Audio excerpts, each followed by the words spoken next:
이번 주간은 우리 선교 주일이기도 하고 선교 주간입니다.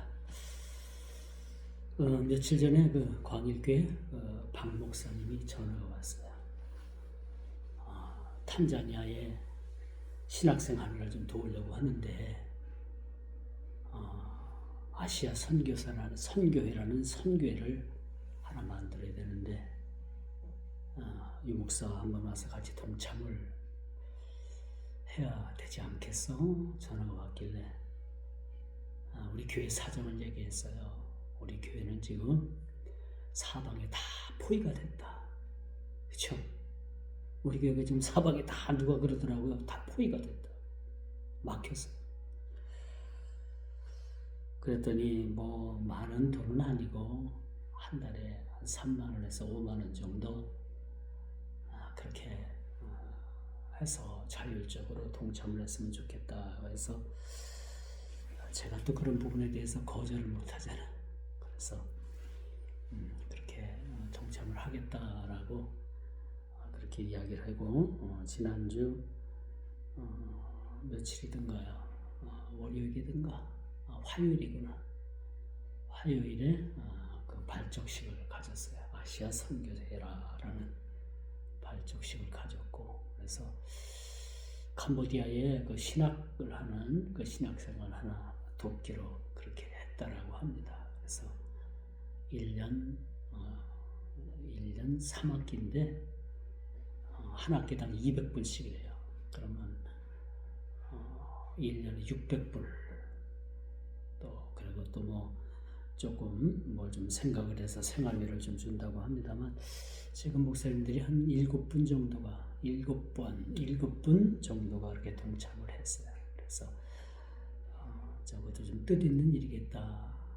좀 힘들지만은 좀 뜻있는 일이겠다. 그렇게 생각을 해서 제가 그냥 그 선교회에 들어가서 활동을 하기로 했습니다.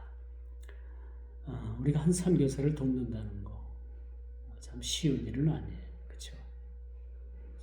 우리 교회도 지금 형편이 넉넉지는 않지만 매달 20만 원씩 그렇게 이스라엘 선교사로 나가 있는 목사님께, 선교사님께 그렇게 매달 셋째 주에 그렇게 지급이 그렇게 되고 있습니다. 참 우리가 해외 나가서 복음을 전한다는 거, 또 목사로서의 또 목회를 한다는 거, 이런 일이 참 제가 볼 때는 참 쉬운 일은 아니다 그런 생각을 그렇게 가져봐요. 그렇죠? 이런 목사직은 하나님께서 주신 천직이죠. 이것은 위로부터 아래로부터 땅에서부터 얻은 획득된 그러한 권위가 아니라, 그런 직함이 아니라 하늘로부터 주신 그런 직함이다. 여러분 직분도 마찬가지죠.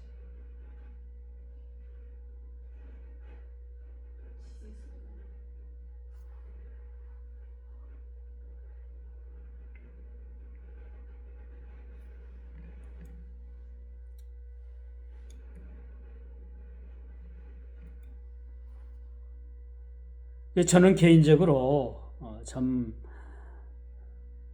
목사가 되는 과정이 너무 힘들어 좀 쉽게 할까라는 생각도 좀 있었습니다만, 그런 미혹도 없는 거 아니에요. 안 들려. 칙칙거려서.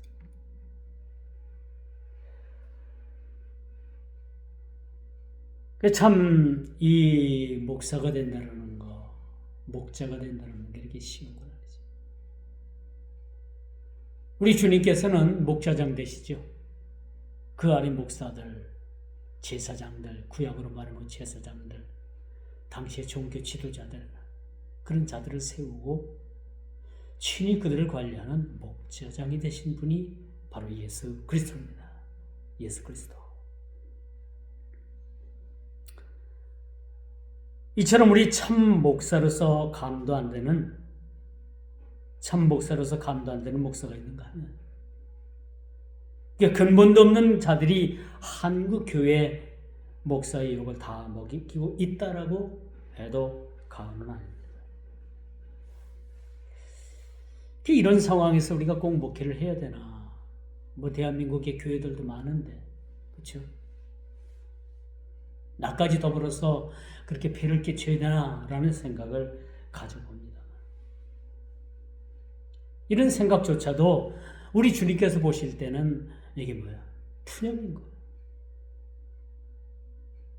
어떤 상황이든지 목회자는, 오늘날 목자는 맡겨주신 사명을 충실히 감당해야지만이 된다는 그런 사명을 가지고 있습니다. 여러분들도 마찬가지죠. 평신도들로서 여러분들의 사명이 있는 거예요. 목자의 사명이 있는가 하면 평신도들로서의 사명 또한 중차대하다라고 말씀드릴 수가 있는 거죠.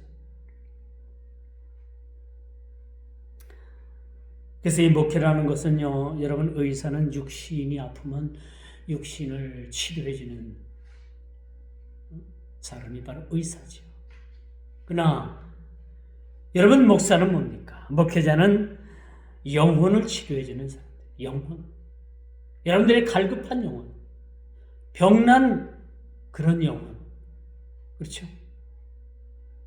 그런 영혼을 치료해주는 직분이 바로 구약이나 신약을 통틀어서 이것을 목자라고 그렇게 칭하고 있습니다.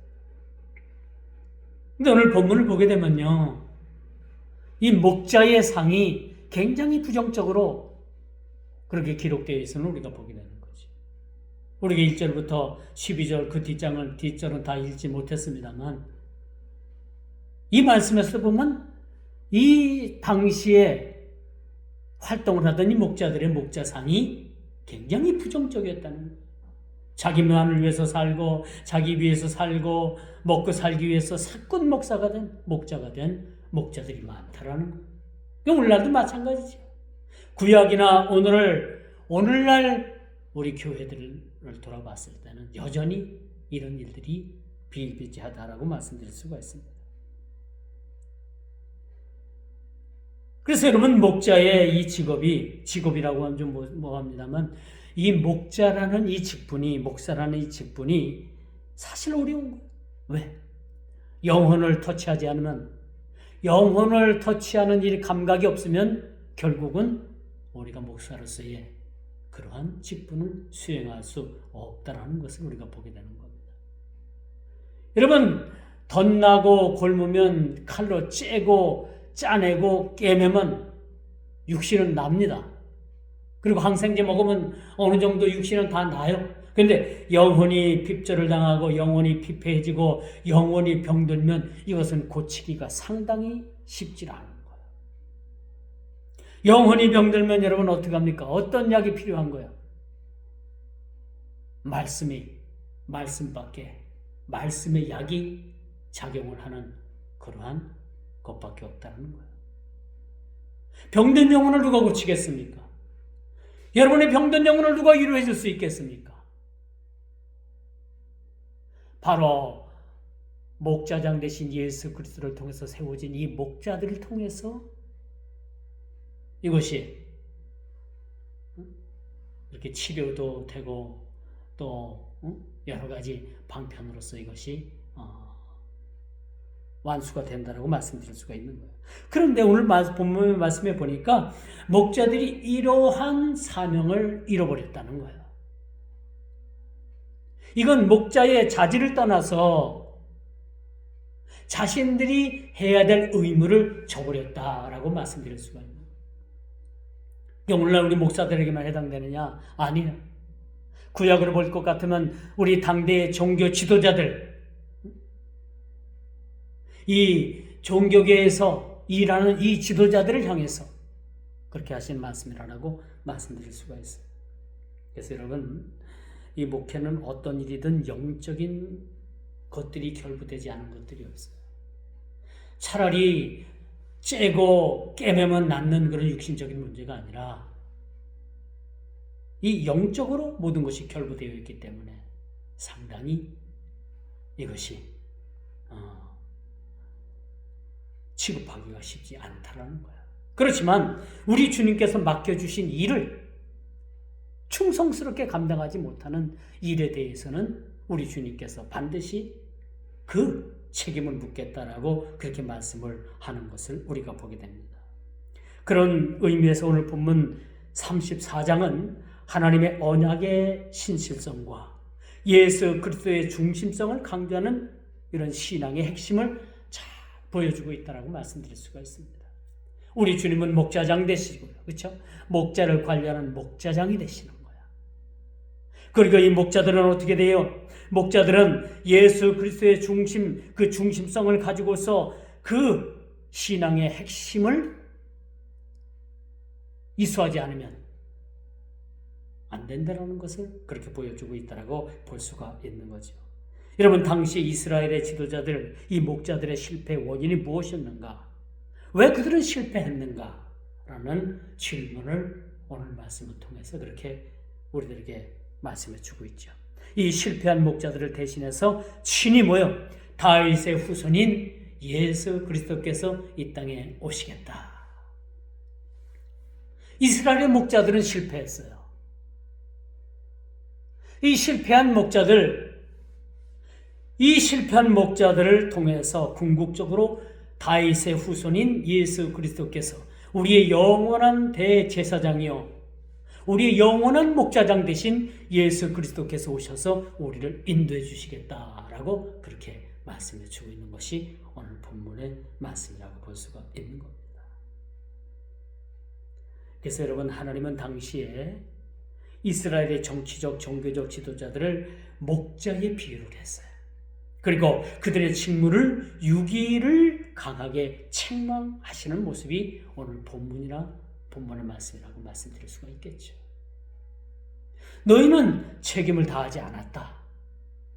너희에게 주어진 이 사명을 제대로 감당하지 못했다라는 것이 오늘 본문의 이야기입니다. 그런데 오늘날 여러분, 오늘날 우리 현대교회를 한번 생각해 봅시다. 이 현대교회. 교회의 권위가 뭐야? 우리 교회의 권위는 뭐로다가 증명이 돼요? 하나님의 절대적인 주권이에요. 그리고 교회의 권위는 성경의 권위를 인정할 때 교회의 권위가 살아나게 되는 거예요. 여러분, 이 성경 66권을 여러분 그냥 가방 속에 넣고 일주일 만에 교회 와서 꺼내보는 것은 이거 대단한 하나님에 대한 불경입니다. 성경의 권위가 살아있을 때 하나님의 권위가 여러분이 인정되는 거예요. 물론 하나님의 권위는 우리가 인정하든 아니하든 하나님의 권위가 살아있는 거죠. 이것이 개혁주의 신앙입니다. 그래서 우리는 어디 가든지 늘 하나님의 권위를 인정하는 거예요. 하나님의 권위, 하나님의 주권, 이 주권을 인정하는 거죠. 나의 주인은 내가 아니라 하나님이십니다. 온 천하 만물이 다 주님의 주권 아래 그렇게 작용하고 있다라고 말씀드릴 수가 있는 거죠. 그런데 오늘날 현대 교회들은요, 이 성경의 권위보다도 하나님의 주권보다도 자신들의 이념과 사상을 우위에 둡니다. 교회가 얼마나 판단을 해야 됩니다. 그런데 성경의 권위를 가지고 판단하기보단 자기 사상, 자기 이념, 자기 색깔, 그걸 더 우선시하는 것이 이 현대 교회들의 모순이라고 볼 수가 있어요. 다는 그렇지 않지만은 엊그제 유튜브 방송을 보니까요, 어느 교단, 우리나라에서 가장 보수적인 교단이라고 자처하는 그 교단에서 서울 모 시민 모 교회에서 무슨 포럼을 열었어요. 그 포럼의 주제가 뭔가 하면 오늘날 우리 교회도 교회에 인공기를 걸어야 된다는 거야. 참 기가 막혀. 뭐라는 목사더라고요, 보니까. 나이도 지긋하고. 그런 분이 오늘날 이 한국교회 강단에 교회에 인공기를 걸어야 된대요. 인공기가 뭡니까, 여러분? 인공기가 뭐예요? 응? 북한 국기를 걸어야 된다는 거예요. 북한 국기를. 이게 오늘날 교회의 일부 현실입니다. 다는 아니겠죠. 이렇게 얼빠진 목사들이 있어요. 우리 교단은 강단에 태극기 거는 것도 허락하지 않습니다. 심지어는 십자가도 우상이 될까봐 십자가도 걸지 않아요. 그 어떤 다른 교단에서 잠시 예배드리러 왔다가 이 교회는 십자가도 없네, 이단이라고 하고 그러고 갑니다. 오늘날 이런 상황까지 놓여있습니다. 그들은 양떼를 먹이기보다는 자신의 이익과 배를 채우기 위해 급급했다라고 34장 2절 3절에 그렇게 말을 해요. 오늘날 이렇게 얼빠진 목사들이, 넋 빠진 이 목사들이 많이 있어요. 많이 있어요.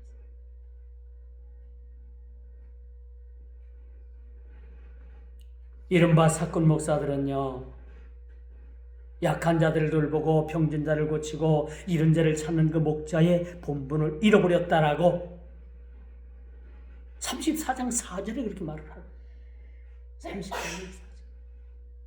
목자의 본분이 뭐냐? 약한 자를 돌보고 병든 자를 고치고 이른 자를 찾는 이 목자의 본분을 잃어버렸다라고 그렇게 말씀해 주고 있어요.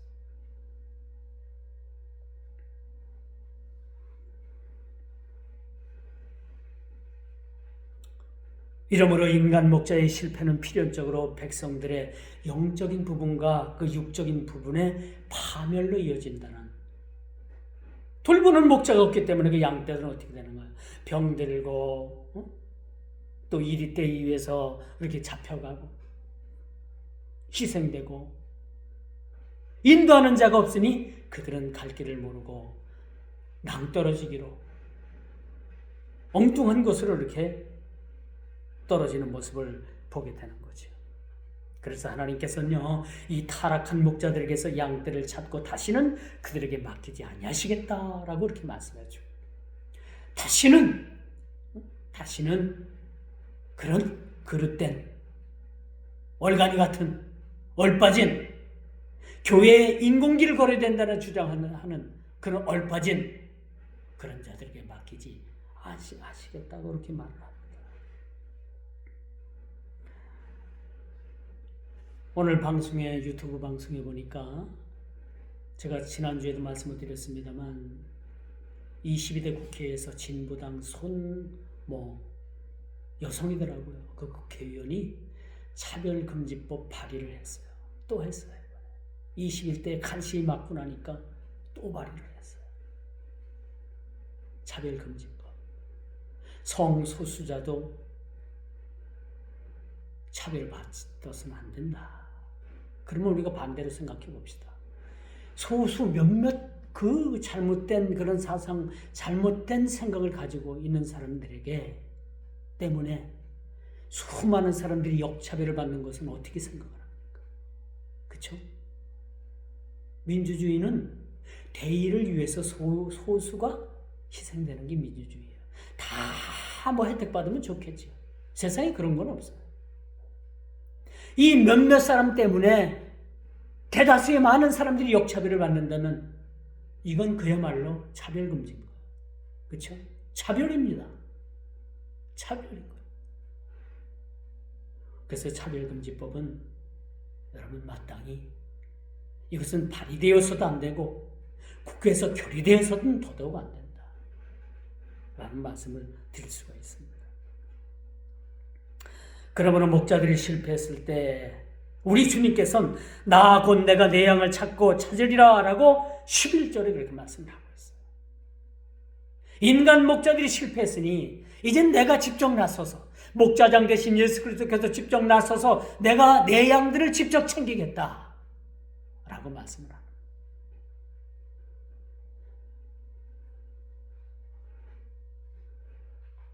저는 지금까지 목회하면서 여러분들을 내 양이라고 생각한 적이 없고 그렇게 말한 적도 없습니다. 많은 목사들이 착각을 해요. 자기 교회에 있는 그 성도들은 자기 양이래요. 아니에요. 내 양이 아니고 주님께서 나에게 의탁해 주신 주님의 양인 거야. 주님의 양을 내가 의탁받아서 저들을 관리하는 거지 내 양이 아닌 겁니다. 그렇죠? 맞아요.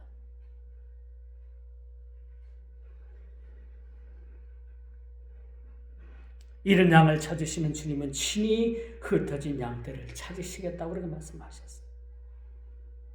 그리고 좋은 꼴로 먹이시겠다고 그렇게 약속하는 것이 11절에서 15절에 그렇게 좋은 것으로 먹이시겠다. 양질의 꼴로 먹여주시겠다. 라고 말씀해 주시는 거예요. 그래서 하나님은 불의하고 권력을 가진 이 악한 백성들이 좋은 꼴과 맑은 물을 독차지하고 나머지를 발로 더럽히는 이 불의를 심판하겠다라고 이 악한 이런 목자들에 대해서 그렇게 심판하는 것을 예고하고 있다는 것을 보게 됩니다. 하나님의 통치가 교회 안팎의 모든 불의에 대한 그런 공정한 심판을 그렇게 포함해 주고 있다고 볼 수가 있어요. 그래서 하나님의 공의는 바로 뭐예요? 인과응보의 법칙에 의해서, 그렇죠? 하나님께서 선한 일을 한 자들에게 상을 베풀고 악한 일을 한 자들에게는 뭐예요? 하나님께서는 심판하신다는 것을 우리는 기억을 해야 되는 거죠. 그럼 우리는 항상 그리스도 안에서 선한 일에, 그러므로 우리가 그리스도인 된 우리는 선한 영향력을 어디 가든지 우리가 미쳐야 되는 거야.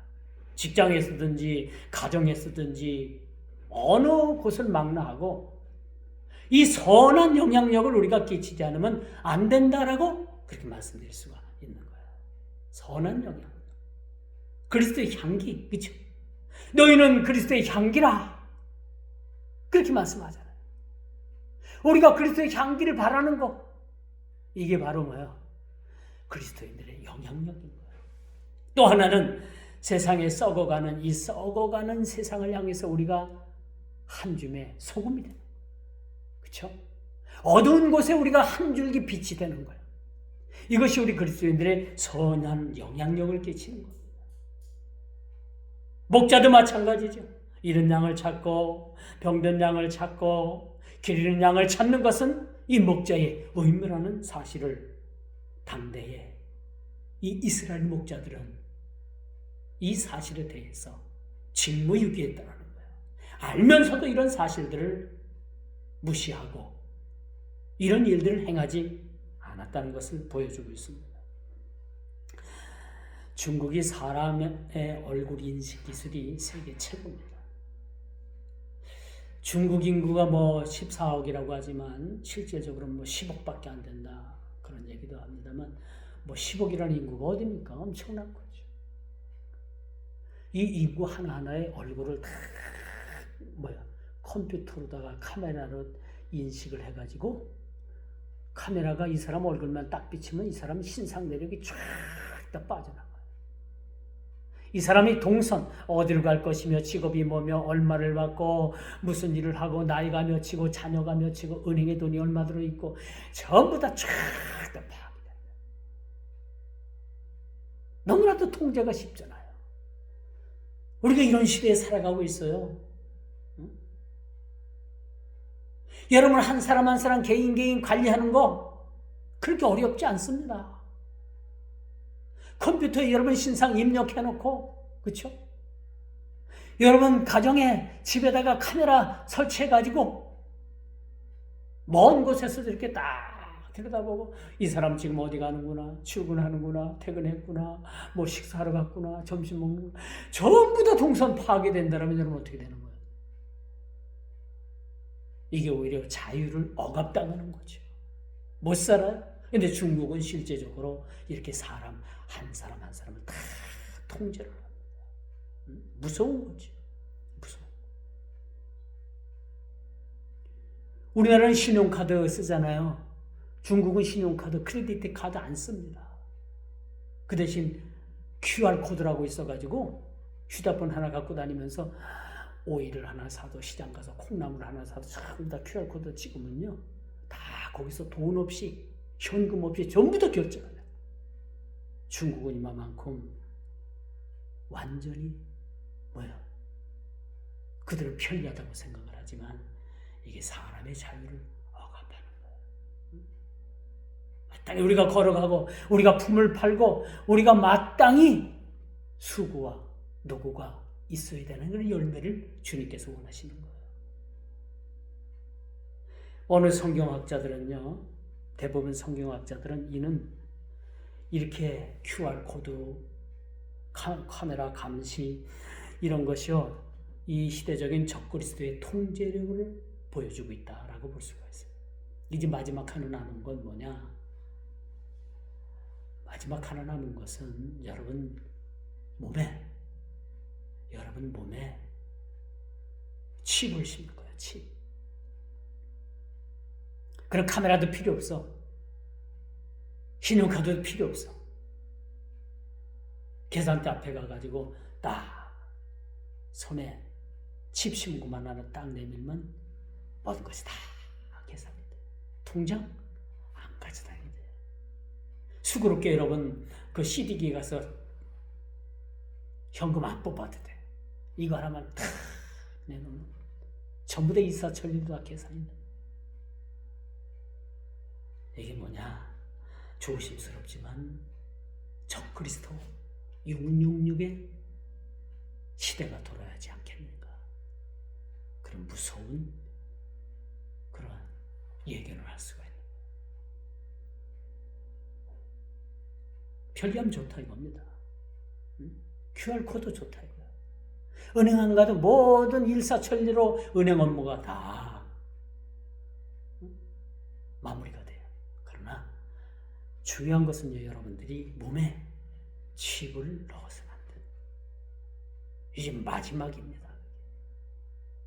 여러분 뭐 이마에다 넣든지 뭐 뒤에 목덜미에 넣든지 왼손에 등에 넣든지 오른손 손등에 넣든지 거기까지 가면 안 돼요. 이제 그건 거부해야 돼. 그 거부하면 상당한 불이익이 오겠죠. 그래도 몸에 칩을 넣어서는 안 돼요. 이게 마지막 성경이 말하는 짐승의 표가 아니겠는가라는 그런 조심스러운 그런 주장들이 있습니다. 여러분, 궁극적으로 하나님은 내가 선한 목자고 내가 그들을 위해 그들을 세워 그들을 먹게 하겠다, 먹이게 하겠다라고 그렇게 말씀해 주고 있어요. 그리고 예수님은 요한복음 10장에 보니까 자신을 선한 목자라. 오로지 선한 분은 우리 주님 한 분뿐이십니다.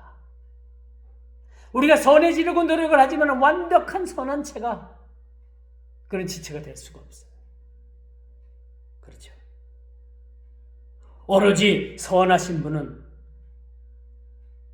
바로 예수님 한 분이시라는 거죠.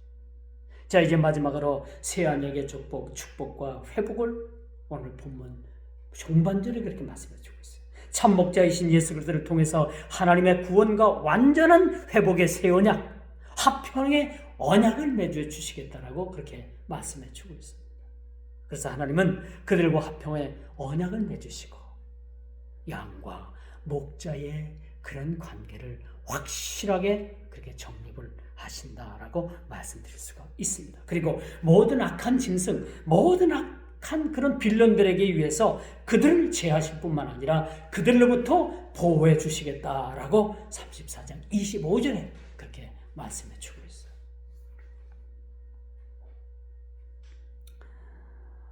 엊그제 우리가 지난주에 추수감사주의를 지켰습니다만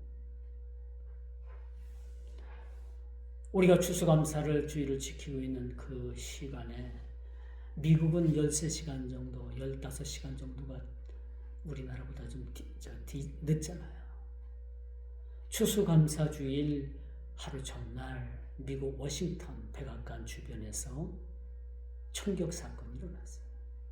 총기 사고가 일어났는데 그 주위를 경비하던 그 주 방위군 소속 군인 여성 한 명이 현장에서 총이 맞아서 결국은 사망을 하고, 지금 군인 한 분은 급히 그렇게 수습을 했다고 합니다만 아직도 중태라고 합니다. 이런 사고가 일어나서 미국의 트럼프 대통령이 긴급 기자회견을 가졌죠. 추수감사주의를 몇 시간 남겨놓지 않고 미국의 큰 슬픔이 그들에게 도래했던 것을 보게 됩니다. 이처럼 여러분, 이 세계는요, 이 빌런들에 의해서, 이 악당들에 의해서 세계 질서가 자꾸 흐트러지고 있음을 우리가 보게 됩니다.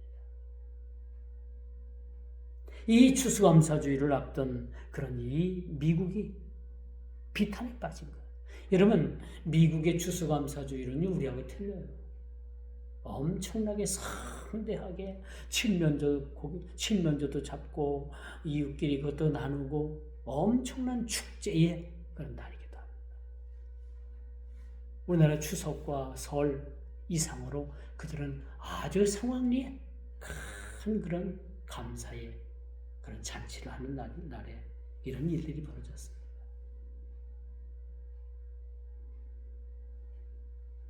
제가 지난 8월에 그 미국을 방문해서 그 근처에 여행을 했어요. 미국의 백악관도 가보고 또 그 주위에서 경계를 쓰는 군인들이 신속하게 이동하기 위해서 자전거로 다 이동을 해요. 막 뛰어서 이동하는 것보다 자전거를 타고 이동하는 게 더 낫잖아요. 이 자전거를 타고 이렇게 이동을 하면서 경계를 쓰더라고요. 그분들한테 인사를 하니까 인사도 반갑게 맞아주고. 제가 그런 것들을 봤어요. 그런 분들 중에 두 분이 그렇게 어려움을 당했다. 그 악당들에 의해서.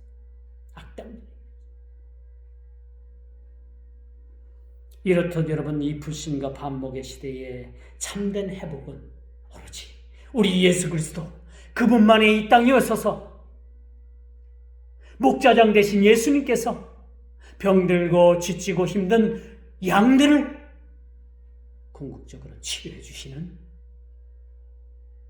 분이심을 우리는 믿어야 될 겁니다. 그분은 우리 영원한 목자장 되시다. 목자장 되신 그분께서. 그러므로 오늘 본문은 어떤 이야기입니까? 하나님의 백성 사이에 목자와 양과의 관계가 회복될 날을 그렇게 말씀해 주고 있다는 것.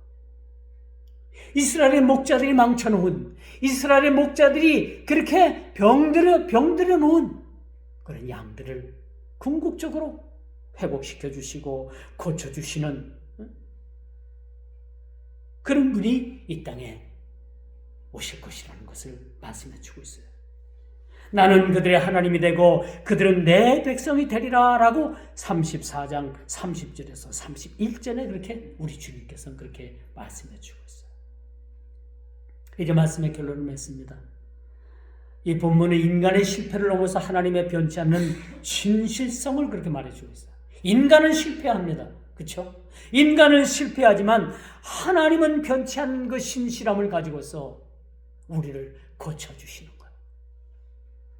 목자장 대신 예수 그리스도께서 우리를 치료해 주시고 싸매 주시고 고쳐 주시고 병든 자를 고쳐 주시는 거예요.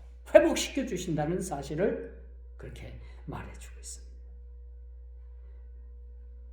그러나 오늘날 교회와 오늘날 이 사회 속에서도 여전히 자기의 유익만 구취하는 그런 사꾼 목자들이 존재한다는 사실들을 우리는 기억을 해야 돼요. 우리의 영원한 소망은 인간 지도자에게서 나오는 것이 아니고 오직 우리에게 참 목자이시며 왕이신 예수 그리스도로부터 나온다는 사실들을 우리는 기억을 해야 되는 거예요. 우리 모두는 그 푸른 초장으로 인도함을 받는 양들입니다. 내 양 곧 내 초장의 양 너희는 사람이요 나는 너희의 하나님이라. 오늘 보면 31절에 이렇게 말을 하세요. 어떤 관계인가를 말해주는 거예요. 나는 너희의 하나님일 뿐만 아니라 나는 너희의 목자장 되시고 궁극적으로 너희를 치료해 주시고 너희를 회복시켜 주실 왕 되신 예수 그리스도라고 이렇게 말씀해 주고 있습니다. 그분은 우리를 위해서 목숨을 버리신 분입니다. 누가 나를 위해서 목숨을 버릴 수 있겠어요? 내 부모도 나를 위해서 목숨을 못 버립니다. 그렇죠? 그러나 예수 그리스도께서는 나를 위해서, 여러분들을 위해서 십자가에 못 박혀 죽으셨습니다. 나를 위해서, 여러분들을 위해서 죽으신 거예요. 그리고 그분은요, 푸른 초장과 실만한 물가로 우리를 인도해 주시는 분이라는 사실들을 우리가 보게 되는 거죠. 그리고 우리는 이 그리스도를 믿고 인도하심을 믿고 따름으로써 하나님의 화평과 언약의 축복을 누리는 그런 복된 삶을 우리가 살게 되는 것이죠. 참 목자이신 예수 그리스도, 목자장 되신 그 예수 그리스도, 그분의 음성을 날마다 듣고 그분께 우리가 순종하며 나아가는 저와 여러분 모두가 다 되기를 주님의 이름으로 축원하면서 말씀을 맺도록 하겠습니다. 기도합니다.